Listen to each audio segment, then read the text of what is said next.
На жени не посягам, откровено ви казвам. Виж, мене са ме пребърквали жени. Имам един такъв случай. Наредил съм се веднъж на една опашка за мекици. И така се навеждам и изведнъж усещам, че някой ми прибира парите. Обръщам се, кого виждам. Едно гадже, една хубава девойка ми прибирала мангизите.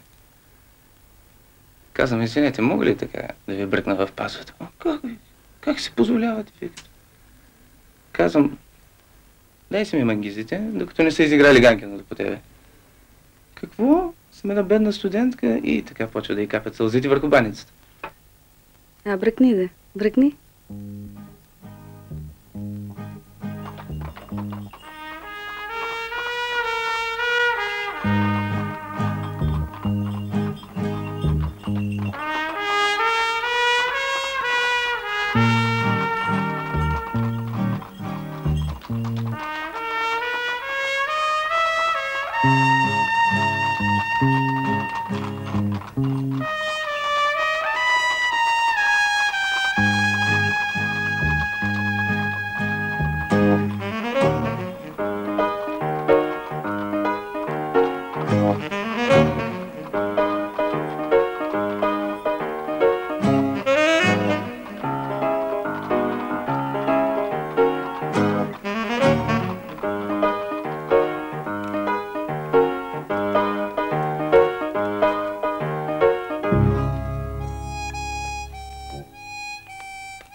Фащаме за ръката и бум в големия нармак на Жданов.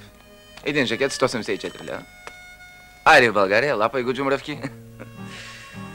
Добре, ама се обранзотих бая и тогава дигам в куфара двете одела и чершафа от моя хотел и се изнесахме на стрелбището на подуене. Хайде нашите на мач!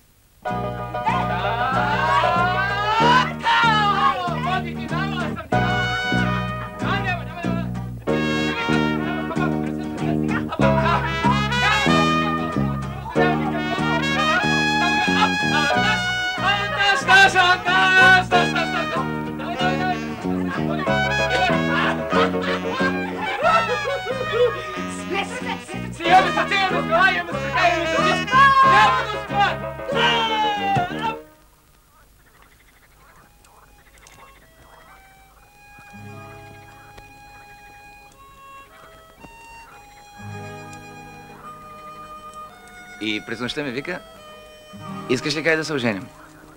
Готово, викам.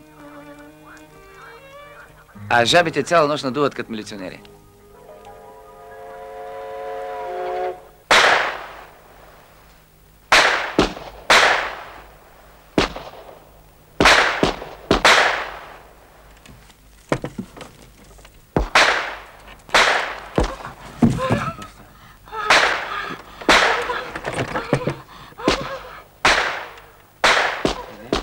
Къде хукна, бе? Ще го чиста капатко. Петел, пак ти ли, бе? Няма нищо, продължавай да се занимаваш.